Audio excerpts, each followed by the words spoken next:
কারিকুলামের আলোকে নবম শ্রেণীর তৃতীয় অধ্যায় অ্যালগরিদমের ধারণা ও প্রয়োগ অধ্যায়ের অনুশীলনীর 6 নম্বর প্রশ্নটি সলভ করবার চেষ্টা করছি।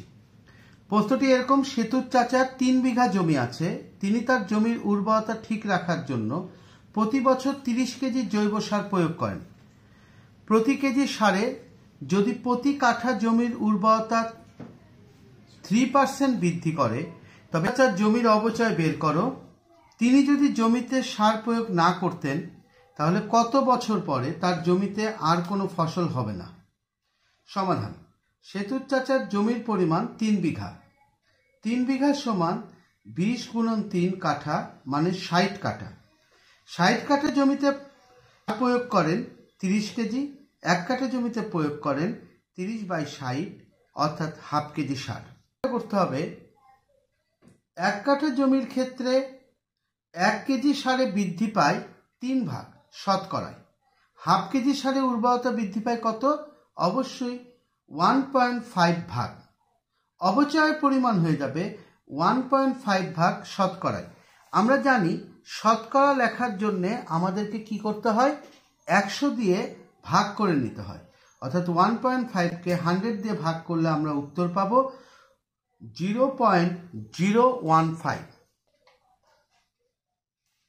আচ্ছা, আমরা সমস্যার প্রথম অংশটা শেষ করলাম। দ্বিতীয় অংশে আছে, তিনি যদি জমিতে সার ব্যবহার না করতেন, তাহলে কত বছর পরে তার জমিতে আর কোনো ফসল হবে না, অর্থাৎ অপচয় সম্পূর্ণ হবে, 100% হবে। বলবো তখন অপচয় কি কাজ করবে? পুরোপুরি অপচয় হয়ে যাবে।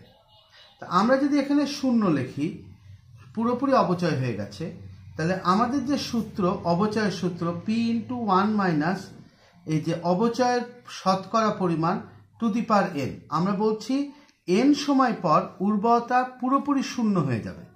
অর্থাৎ আমাদের এই 0কে P দিয়ে ভাগ করেছি, ভাগ করলে এই বাম পক্ষে 0 থাকে, আর এখানে থাকে 0.985 টু দি পাওয়ার n। লগারিদমের সূত্র দিয়ে আমরা লিখি, এইটা হচ্ছে ভিত্তি, এই যে ভিত্তি লেখা হয়েছে, 0কে আর্গুমেন্ট লেখা হয়েছে, আর এই লগারিদমের মানটাকে n লেখা হয়েছে। তা আমরা জানি এটা একটা অসম্ভব বিষয়, কেননা আর্গুমেন্ট তো কখনোই 0 হইতে পারে না, n এর মান কখনোই বাস্তব মান হবে না। এই ক্ষেত্রে আমরা বলবো এই জমির উর্বরতা কখনোই শেষ হবে না।